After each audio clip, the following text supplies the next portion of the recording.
केलो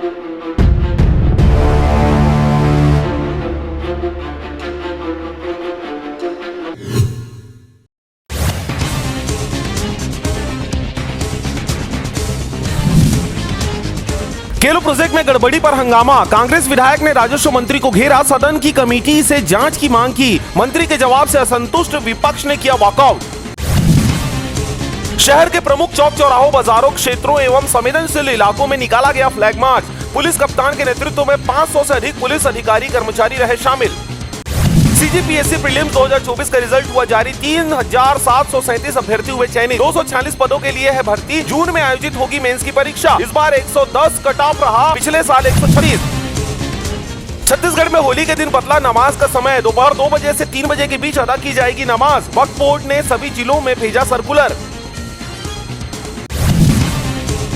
अमन साहू के वकील बोले, पता था पुलिस एनकाउंटर ही करेगी, इसलिए प्लेन या ट्रेन से शिफ्ट करने कहा था। रायपुर जेल में गैंगस्टर का फोटोशूट जांच करने पहुंचे डीआईजी। बैज बोले, अब तारीख बढ़ाई तो निश्चितकालीन धरना देंगे। रायपुर जिला पंचायत अध्यक्ष उपाध्यक्ष चुनाव टला, कलेक्ट्रेट में हंगामा। रायपुर में युवराज ने लारा संग खेला गोल्फ। सचिन ने प्रैक्टिस में बहाया पसीना। वेस्टइंडीज मास्टर्स सेमीफाइनल में पहुंचा। Masters league T20 match Raipur में 13-14 मार्च को खेला जाएगा सेमीफाइनल।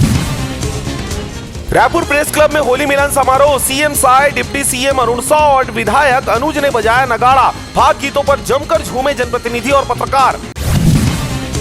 सीएमएचओ कार्यालय में कर्मचारी एक दिन पहले ही डाल रहे अटेंडेंस। आपातकालीन दवाइयां भी नहीं। पीएससी में स्टाफ की मनमानी से परेशान लोग। कलेक्टर ने कार्रवाई के दिए निर्देश। छत्तीसगढ़ वासियों के लिए बड़ी खुशखबरी। यूनेस्को ने कांगेर घाटी राष्ट्रीय उद्यान को टेंटेटिव वर्ल्ड हेरिटेज लिस्ट में जोड़ा। इस उपलब्धि को हासिल करने वाला बना राज्य का पहला पर्यटन स्थल। छत्तीसगढ़ वन्य जीव धरोहर। डोंगरगढ़ खैरागढ़ में बाघ, तेंदुआ और दुर्लभ प्रजातियों का है बसेरा। संरक्षण से बन सकता है जैव विविधता का केंद्र।